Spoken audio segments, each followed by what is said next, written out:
"Please buy our puppy," the little girl whispered.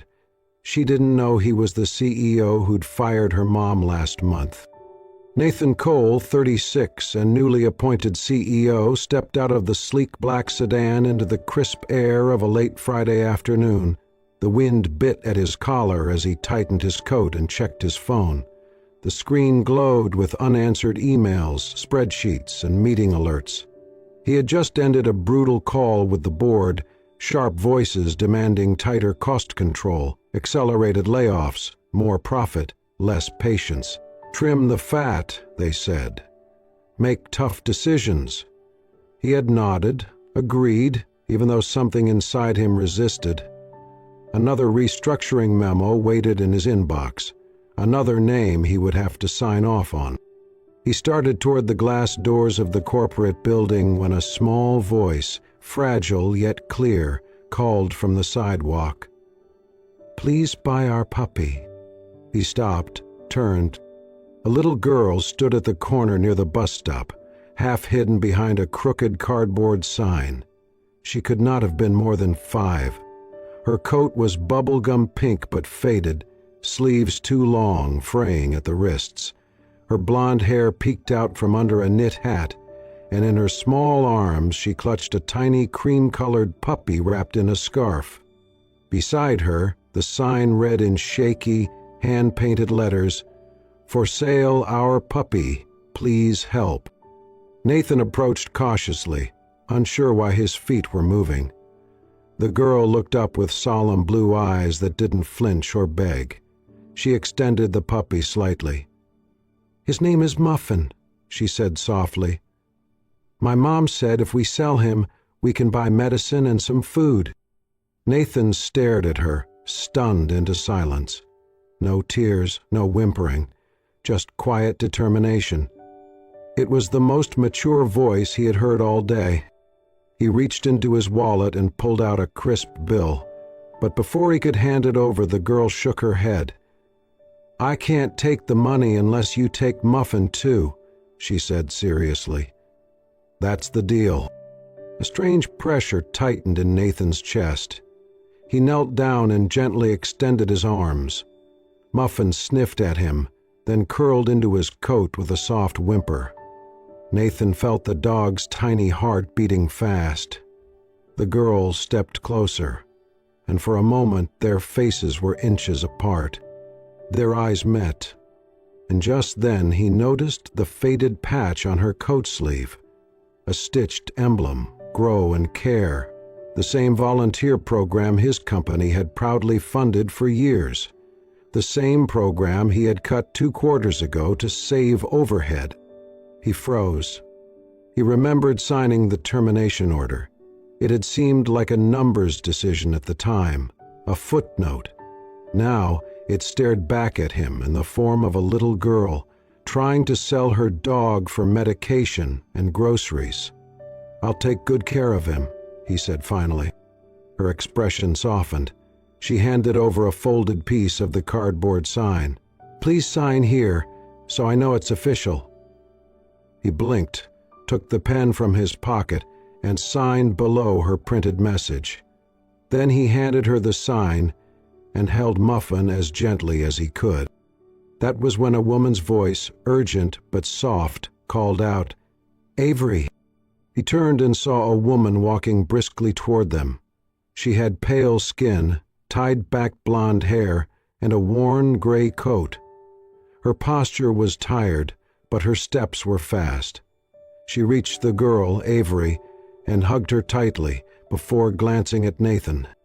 Her eyes fell on Muffin. She hesitated. "Thank you for buying him," she said quietly, meeting his gaze. "My daughter. She loves that dog more than anything. Please, just take care of him. I'll come back when I can. I want to buy him back." She didn't explain further. Didn't ask for names. Just nodded once, took Avery's hand and walked away, her shoulders stiff against the wind. Nathan stood there for a long moment. In one hand he held Muffin, in the other a cardboard signature and a quiet burden.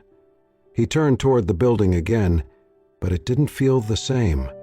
His world had just shifted, slightly, but enough. He had come to work thinking about numbers. Now all he could see was a little girl in a pink coat and a mother who had promised to return for something she loved. Nathan sat in his car, the engine idling, eyes fixed on the dashboard but seeing none of it. The faint image of the logo on the girl's sleeve burned behind his eyelids.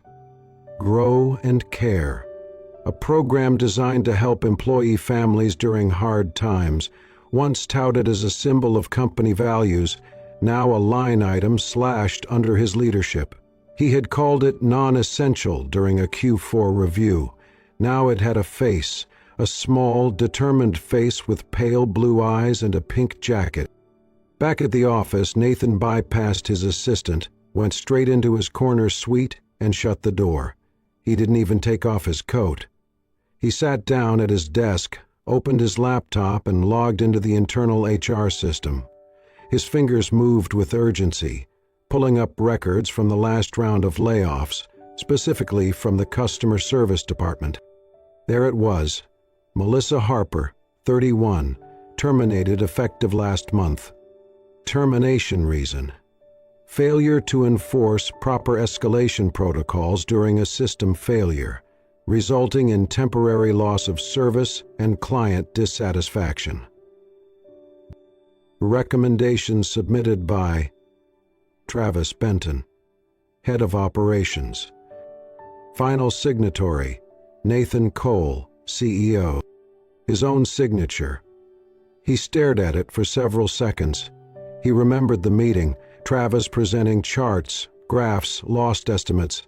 No one had mentioned Melissa's previous record, or even brought up a defense. It had been fast, sanitized. Necessary, they said. But something tugged at him now.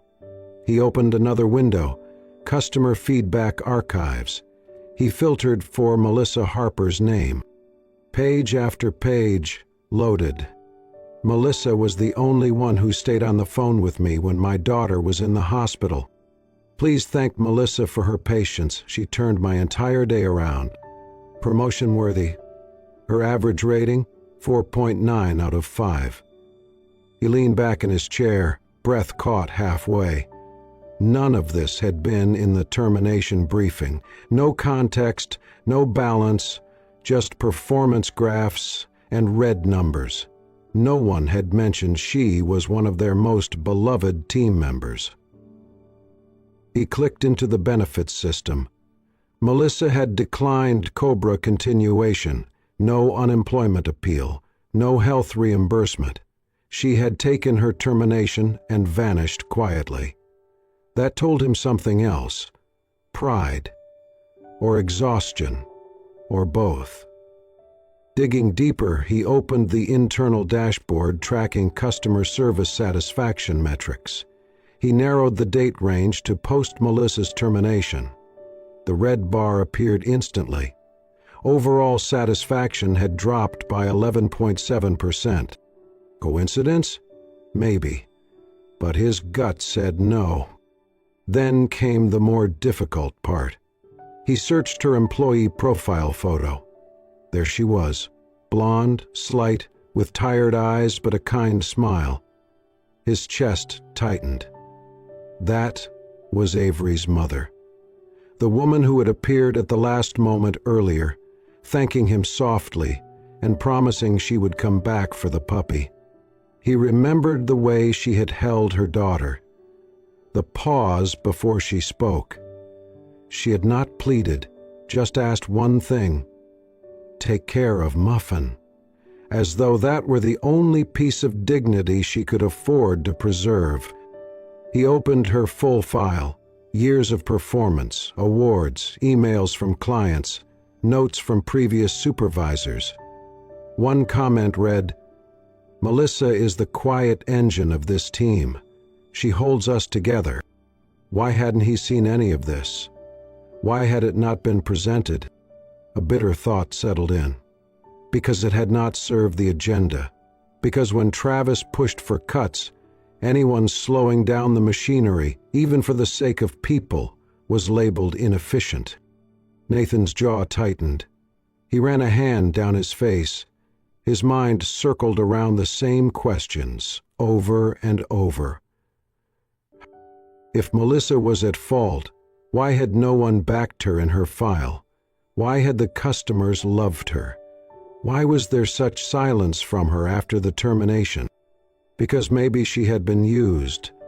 Maybe the blame had been convenient.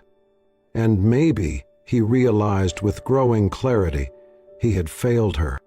He clicked open a fresh document, began taking notes.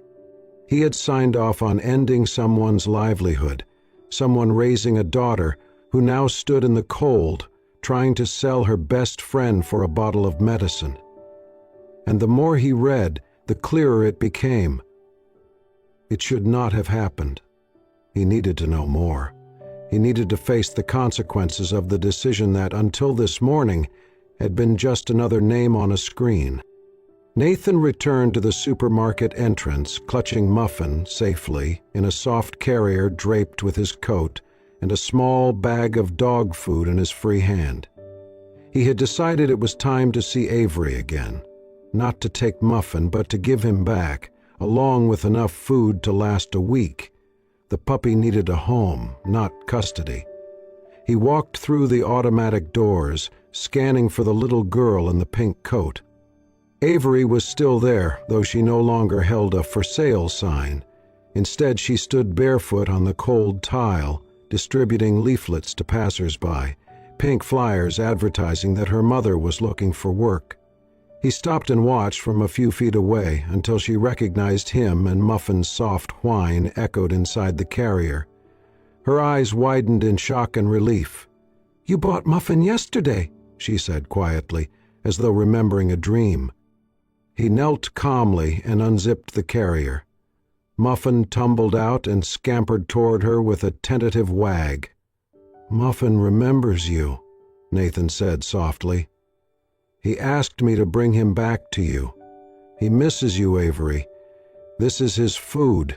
You take care of him now, okay?" He offered the bag of kibble. The simplicity and sincerity in his words seemed to surprise her. Avery lifted Muffin into her arms. She stared at him, lips trembling. Then, without prompting, she handed Nathan a flyer from her small stack. It was a request for job assistance. "My mother is very good but cannot find work. Please help her find a job so our family can be okay." The scrawl was neat but fragile, like the hope behind it. He studied the words carefully. "Your mother is very good." Not a plea, just acknowledgement. He felt the depth of that statement settle over him. She had no corporate context, no legal logic. She only knew her mother deserved better, and she was trying, however small her power, to help. He reached into his coat and pulled out a pen and a business card from his pocket. On the blank side of the card he scribbled, "I will try." He pressed it into her hand.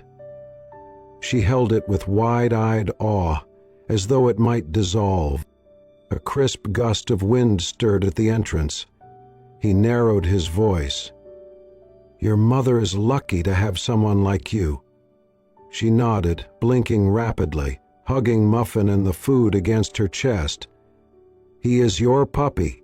He belongs here," he repeated, "until things are better." Then he looked more closely at the job flyer she had made. Her flyer included her mother's name, Melissa Harper. Nathan's breath caught. Recognizing the name that had haunted his decisions these past hours, he suddenly felt the full weight of responsibility. Can I meet your mom?" he asked quietly. Avery hesitated, glanced at Muffin's eager face, then stepped back while keeping hold of the puppy.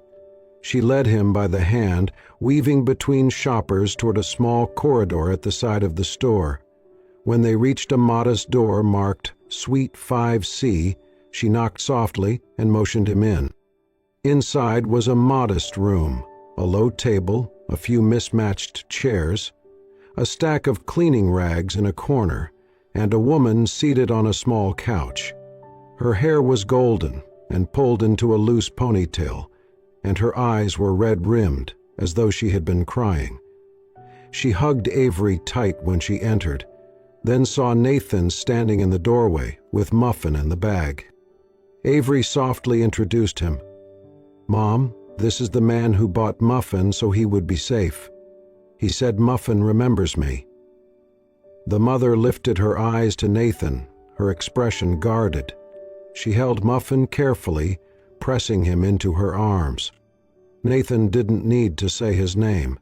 The recognition in her face said she already knew. "You're Nathan Cole," she said flatly.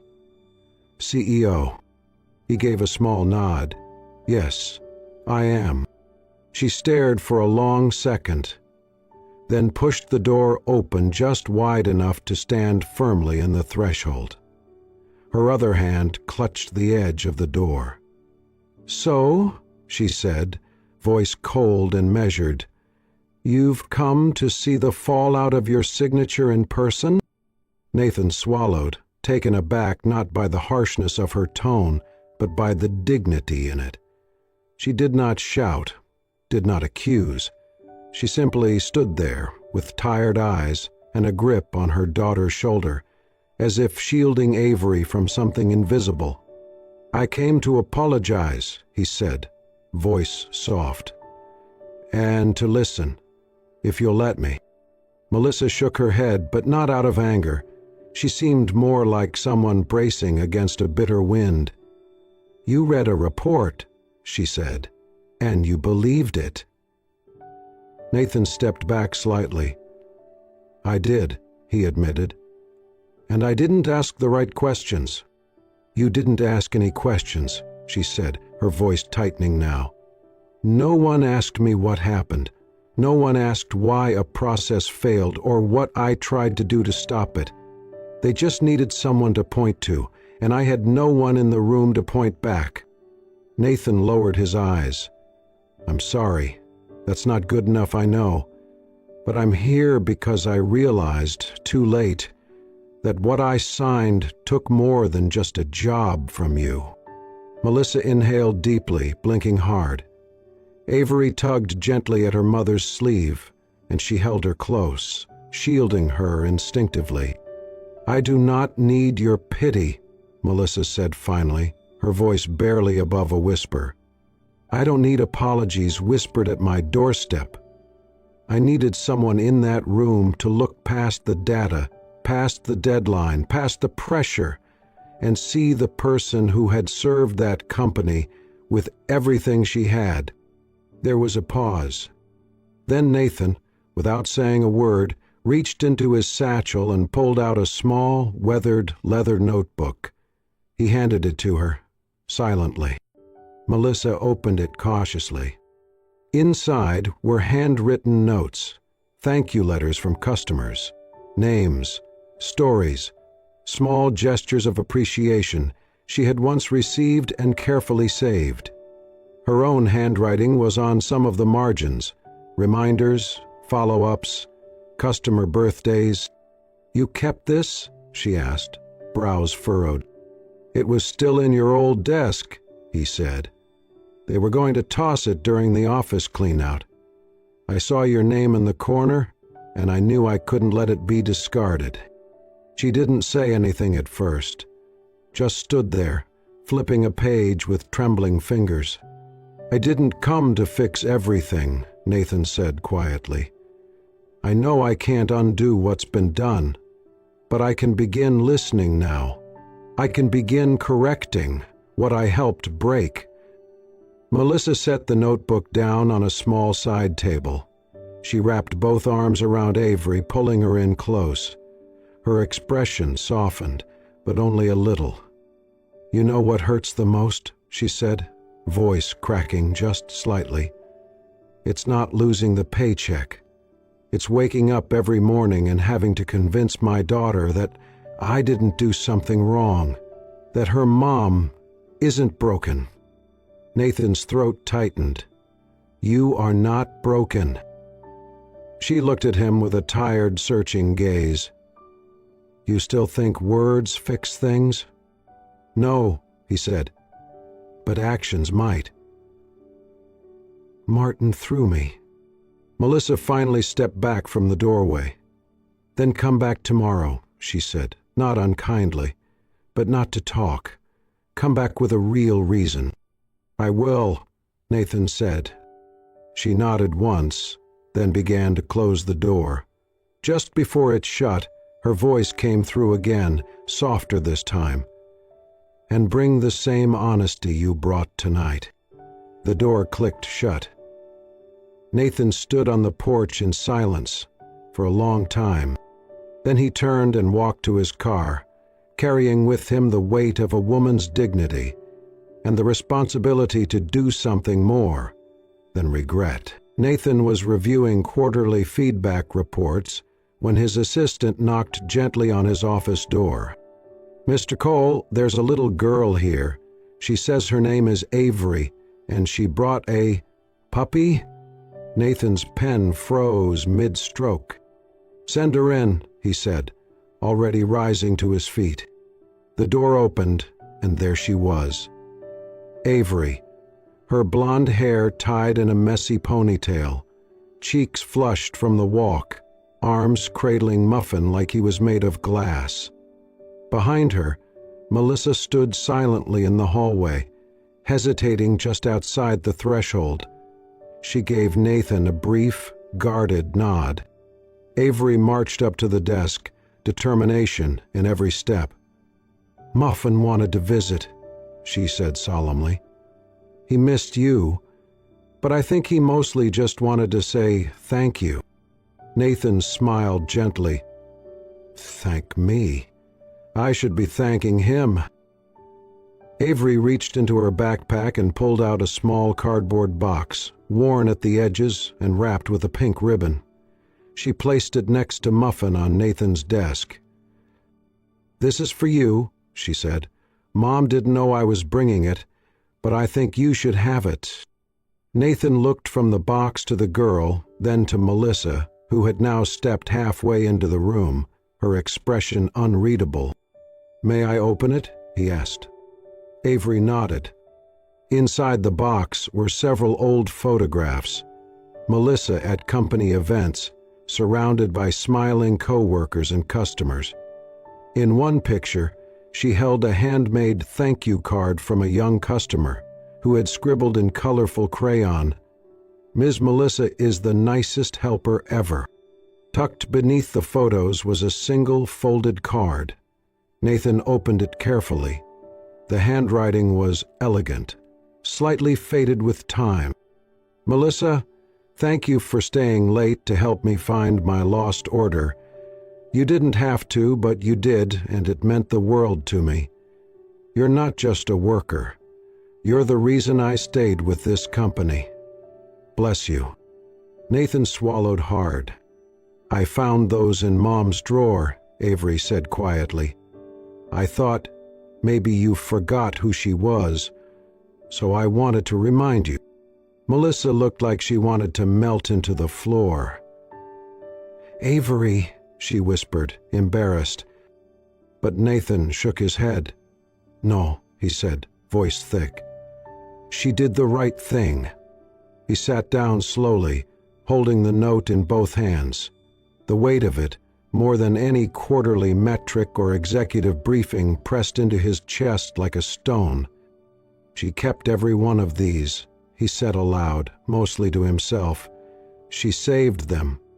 Because they mattered," Avery said. "And she thought she mattered too, before." There was a silence in the room that neither Melissa nor Nathan rushed to fill. Muffin let out a small yawn and curled up on a corner of the desk like he belonged there. Then Avery added softly, "I think Muffin brought you to our house because my mom deserves to be loved again." Melissa's breath caught. Her eyes shimmered as she turned quickly away, hiding the emotion on her face. Nathan leaned forward, his elbows resting on the edge of the desk. "He's a very smart dog." Avery smiled, then gently kissed Muffin on the head. I told him he did good. Nathan looked at Melissa. Really looked at her. She still stood with arms crossed, wary, her shoulders tense from holding it all in too long. But beneath the guarded exterior was someone who had given more than her fair share, and had carried the cost in silence. I do not know what happens next, Nathan said, his voice low, sincere, but I know I cannot look away now. Melissa met his eyes. For the first time since he arrived at her doorstep, she did not look away. Avery reached for her mom's hand. Can we go now, Mama? Melissa nodded. Yes, baby.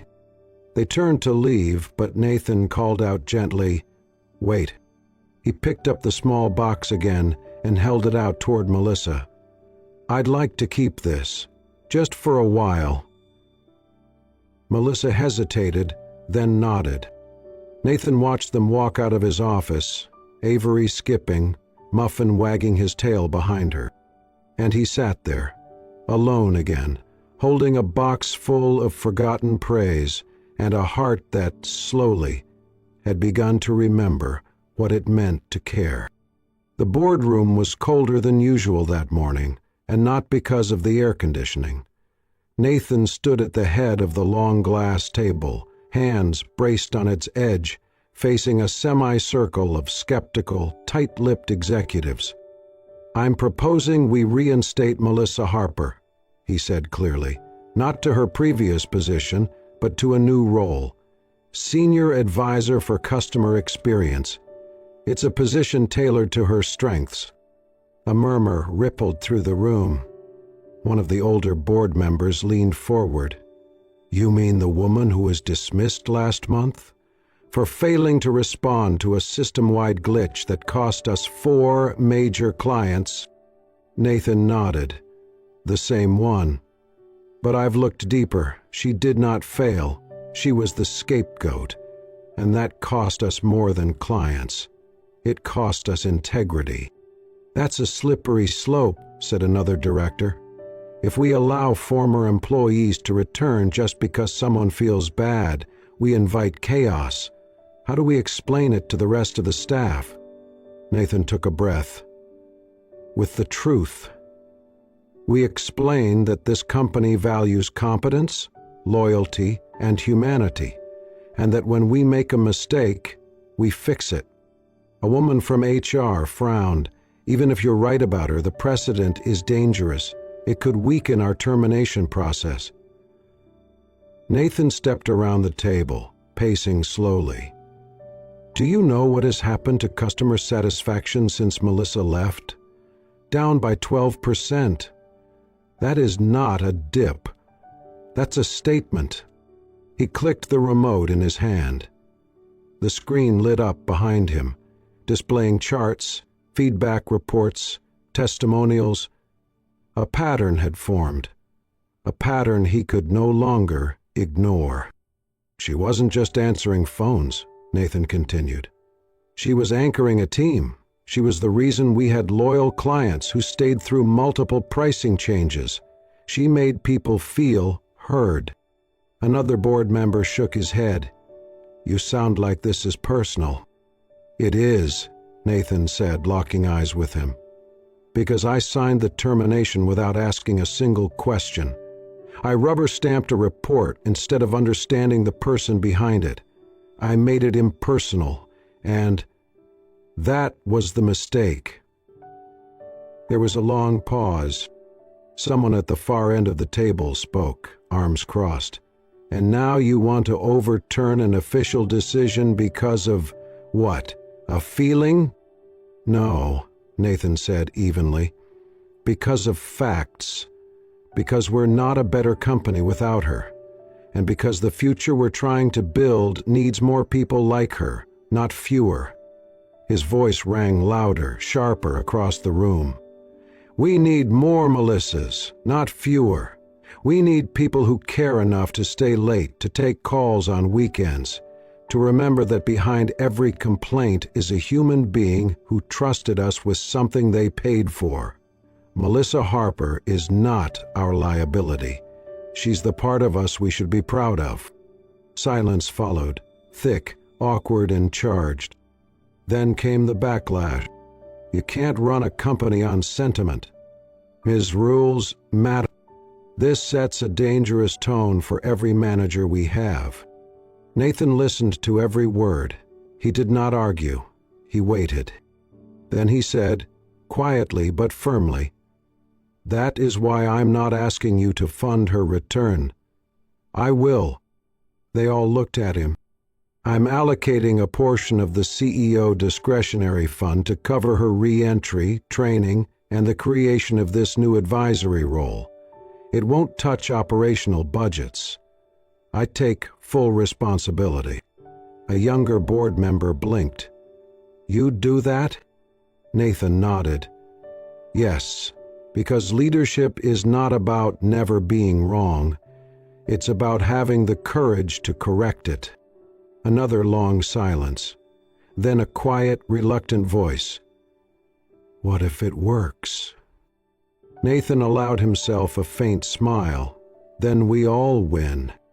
There were no applause, no warm pats on the back. Just a quiet acceptance that something irreversible had happened in that room. A shift, not only in policy, but in principle. He left the meeting carrying nothing but a quiet fire in his chest and a name he could finally say with pride. Melissa Harper, Senior Advisor for Customer Experience. A role designed for someone who had never stopped caring, even when the company did. Melissa started her new position with a cautious hope. The title, Senior Advisor for Customer Experience, sounded prestigious, but it was the respect behind it that truly mattered. For the first time in weeks, she walked into an office where no one looked at her like a burden. Her small workspace overlooked the street, and on her desk sat a nameplate Nathan had custom ordered. Melissa Harper, Voice of the Customer. Nathan visited her often, not as her superior, but as someone who wanted to understand. Sometimes he came just to ask, "Are you doing okay today?" The simplicity of the question undid something tight in Melissa's chest. It was not about reports or data. It was about her. They began sharing lunch once a week, usually on Thursdays. Melissa brought homemade meals, leftovers from Avery's favorites. Nathan, who used to eat cold sandwiches between meetings, now looked forward to her warm casseroles and seasoned rice. One afternoon, he said, "This is the first lunch I've actually finished in a long time," and smiled in that boyish way she found harder and harder to ignore. One evening, Melissa forgot her tote bag in the break room. Nathan found it and, intending only to return it, caught sight of a small notebook sticking out. Curiosity got the better of him. Inside were handwritten notes from customers, thank you cards, little scribbles of gratitude. Some dated back years. One note read, "Melissa, thank you for treating me like a person, not a problem. You made a bad day bearable." Nathan read each word like a quiet confession, then closed the notebook and returned it to her desk without saying a word. Later that week, he noticed her struggling with a squeaky chair in her office. "Let me take a look," he offered. Before she could protest, Nathan knelt beside the chair, examining the wheels and the armrest with practiced hands. "Summer job in college," he explained, smiling. "My dad taught me how to fix things, wood, furniture, small engines. Said every CEO should know how to build a chair before leading a boardroom." Melissa watched, smiling, as he tightened the screws with focus. That chair never squeaked again. Together they also began rewriting policy guidelines, ones that would protect single parents, offer emotional support during layoffs, and allow space for second chances. "Why are you so thorough with this?" Nathan asked one night as they worked late. Melissa replied softly, because I know what it's like to cry alone at your kitchen table, wondering how to explain hunger to a child without saying the word poor. No one should feel that powerless. Then came Bring Your Inspiration to Work Day. Nathan insisted Avery be a part of it. Melissa hesitated, but Avery arrived with pride in her step, her hair tied up with a pink ribbon and Muffin trotting beside her in a tiny red bandana. That afternoon, the staff gathered in the break room, where each employee shared stories of those who inspired them. Avery stood nervously in front of the crowd, clutching a drawing of her family. "My mom is my hero," she said in a small voice, "because even when people were mean, she stayed kind. Even when we had to sell Muffin, she said we were still lucky because we had each other." She glanced at Nathan, then at Melissa. "And Muffin came back, and Mommy smiles again. I don't know if puppies have magic, but ever since we met you, Mommy and Muffin and I, we laugh more." The room was silent. Then came quiet applause. Nathan blinked quickly, trying to hide the sting in his eyes. Melissa held Avery close, her heart full and trembling. It was no longer just about restoring a job. It was about rebuilding dignity, about weaving kindness back into corners where cold policy had once ruled.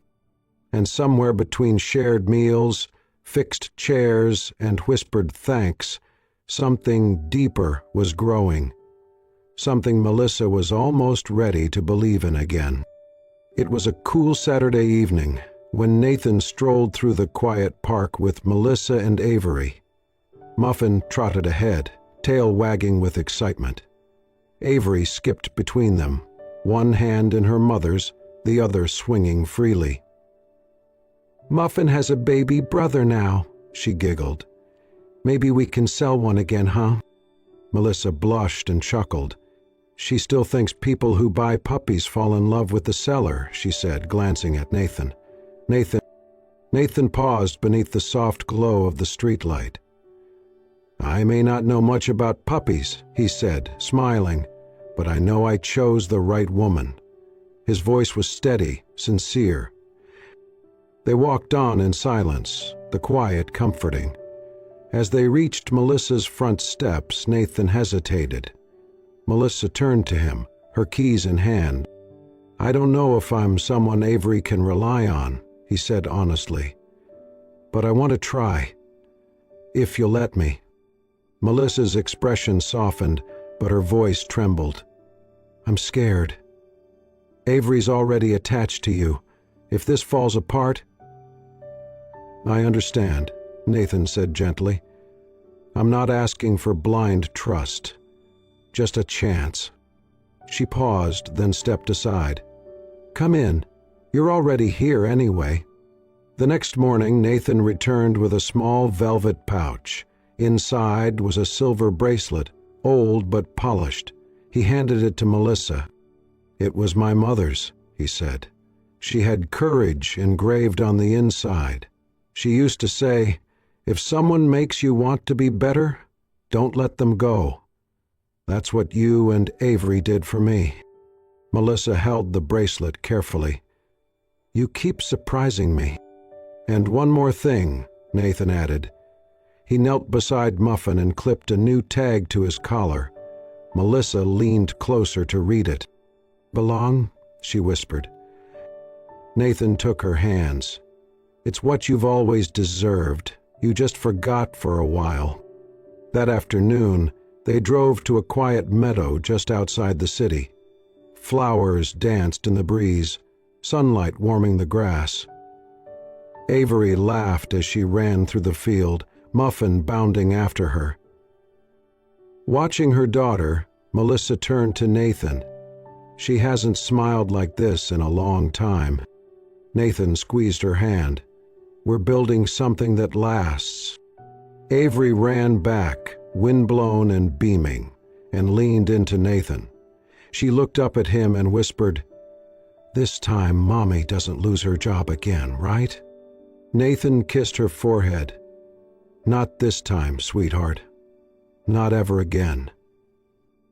As the sun dipped low, casting gold across the field, Nathan looked at Melissa. Her eyes met his, not with fear, but with hope. And everything made sense.